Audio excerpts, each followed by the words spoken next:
السلام علیکم دوستو، کیسے ہیں آپ سب لوگ؟ امید کرتا ہوں آپ سارے دوست خیریت سے ہوں گے۔ تو آج کی اس ویڈیو میں آپ کے ساتھ قطر کی 3 latest important news updates share کرنے والا ہوں۔ تو ویڈیو شروع کرنے سے پہلے تمام نئے آنے والے دوستوں سے یہ گزارش ہے کہ اگر ابھی تک آپ نے ہمارے چینل کو سبسکرائب نہیں کیا تو چینل کو ضرور سبسکرائب کر لیں تاکہ آپ کو فیوچر میں تمام اپڈیٹس قطر کی ملتی رہیں۔ تو چلیے دوستو ویڈیو کو سٹارٹ کرتے ہیں۔ تو سب سے پہلی جو خبر ہے وہ یہ ہے کہ وزارت اوقاف اور اسلامی امور نے اعلان کیا ہے کہ قطر میں کووڈ-19 پابندیوں کو بتدریج اٹھانے کے فیز 4 کے تحت جمعہ کی نماز کے لیے 28 اگست 2020 سے شروع ہونے والی 150 اضافی مساجد جو نماز جمعہ کے لیے دوبارہ کھول دی جائیں گی۔ ان 150 مساجد کو مساجد کی فہرست میں شامل کیا گیا ہے جو کرونا وائرس کووڈ-19 وبائی امراض کے نتیجے میں عائد پابندیوں کو بتدریج اٹھانے کے مراحل پر عمل درآمد کے حصے کے طور پر پہلے کھولی گئی تھیں۔ تو یہ جاننے کے لیے کہ آپ کے قریب کون سی مساجد فیز 4 کے لیے دوبارہ کھولی گئی ہیں، آپ ویڈیو کے نیچے ڈسکرپشن میں دیے گئے لنک پر کلک کر کے دیکھ سکتے ہیں۔ وزارت نے تصدیق کی ہے کہ احتیاطی تدابیر کی مکمل تعمیل سے مساجد کو دوبارہ کھولنے میں مدد ملے گی۔ اس کے ساتھ ساتھ کووڈ-19 مساجد میں نماز پڑھنے کے لیے احتیاطی تدابیر بھی بتا دی گئی ہیں۔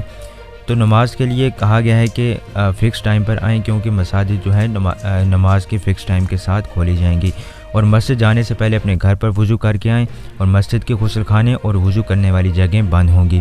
ایک دوسرے سے 2 میٹر کا محفوظ فاصلہ رکھیں اور مسجد کے اندر ہجوم نہ کریں۔ اس کے علاوہ چھینکتے وقت اور کھانسی کرتے وقت اپنے منہ اور ناک کو ڈھانپیں۔ جب آپ مسجد میں داخل ہوتے ہیں تو اپنے اعتراض اپلیکیشن کا گرین کوڈ آپ دکھائیں گے، اور مسجد کے انتظامیہ کے ذمہ دار کمیٹی یا لوگوں سے تعاون کریں۔ اپنی نماز کی چٹائی کو صرف جو ہے خود ہی استعمال کریں، اسے دوسروں کے ساتھ شیئر نہ کریں اور اسے مسجد میں بھی چھوڑ کر مت جائیں۔ اور اس طریقے سے جو ہے قرآن پاک بھی اگر آپ پڑھنا چاہتے ہیں مسجد میں تو اسے اپنے گھر سے لے کر آئیں۔ اور اس کے علاوہ جو لوگ دائمی مرض میں مبتلا ہیں یا عمر رسیدہ افراد، ان کو گھر میں ہی نماز پڑھنے کی تاکید کی گئی ہے۔ تو دوستو یہ تھی پہلی خبر۔ اب بڑھتے ہیں دوسری اپڈیٹ کی جانب اور آپ کو بتاتے ہیں دوسری خبر۔ تو دوسری جو خبر ہے وہ یہ ہے کہ وزارت تجارت و صنعت نے ریسٹورنٹس پر عائد پابندیوں کو بتدریج اٹھانے کے چوتھے مرحلے کا اعلان کیا ہے۔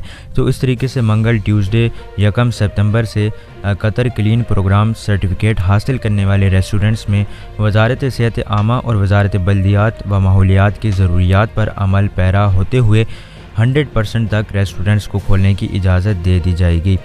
تاہم جو ریسٹورنٹس اس سرٹیفکیٹ کو حاصل نہیں کرتے تو ان کو صرف 30% تک جو ہے اپنی صلاحیتیں استعمال کرنے کی اجازت ہوگی۔ تو MOCI کے مطابق ریسٹورنٹس میں بوفے اور شیشے کی خدمات فراہم کرنے کی اجازت نہیں ہے، جبکہ مینیوز کو پہلے سے طے کرنا ہوگا، اور اس کے علاوہ ہینڈ سینیٹائزر فراہم کیے جانے چاہئیں، اور محفوظ فاصلے کے اسٹیکرز کو ریسٹورنٹس کے فرش پر لگا دینا چاہیے، اور اس طریقے سے جو ہے کھانے کے ٹیبلز کو ایک دوسرے سے کم 2 میٹر دور رکھا جائے۔ تو ان تقاضوں میں ایسے افراد کے داخلے کی روک تھام بھی شامل ہے جو اپنے چہرے کا ماسک استعمال نہیں کرتے، اور اس کے علاوہ داخلی راستوں پر کسٹمرز کا درجہ حرارت، ان کا ٹمپریچر بھی چیک کرنا چاہیے، اور جس کا ٹمپریچر 38 ڈگری سینٹی گریڈ سے زیادہ ہو تو انہیں ریسٹورنٹس میں داخل ہونے نہیں دینا چاہیے۔ تو اس طریقے سے دوستو اس فیصلے کے تحت زیادہ سے زیادہ 5 افراد کو ایک ٹیبل پر بیٹھنے کی اجازت ہے، جبکہ اس میں فیملیز کو شامل نہیں کیا گیا، اور صارفین کو بینک کارڈز کے ساتھ جو ہے اپنی پیمنٹ کرنے کی جو ہے یہ بھی ہدایت کی گئی ہے۔ تو دوستو یہ تھی دوسری خبر۔ اب بڑھتے ہیں تیسری اپڈیٹ کی جانب اور آپ کو بتاتے ہیں تیسری خبر۔ تو جو ہے تیسری خبر وہ یہ ہے کہ گودام مالکان کو خدمات فراہم کرنے کے لیے النقش ایریا میں ایک نیا ویٹرنری سینٹر قائم کیا گیا ہے۔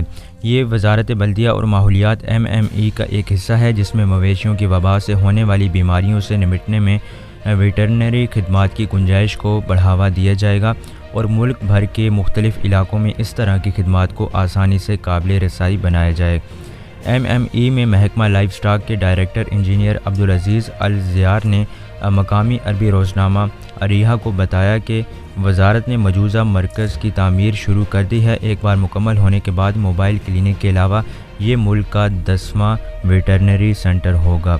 تو دوستو یہ تھی آج کی قطر کی 3 خبریں جو کہ میں نے آپ کے ساتھ اس ویڈیو میں شیئر کی۔ تو امید کرتا ہوں کہ آج کی یہ ویڈیو آپ کے لیے مفید ثابت ہوئی ہوگی۔ تو اس ویڈیو کو لائک شیئر ضرور کیجیے گا اور چینل کو بھی سبسکرائب کر لیں۔ آپ سے ملیں گے نیکسٹ ویڈیو میں، تب تک کے لیے دیں ہمیں اجازت اور اپنا بہت خیال رکھیے گا۔ اللہ حافظ۔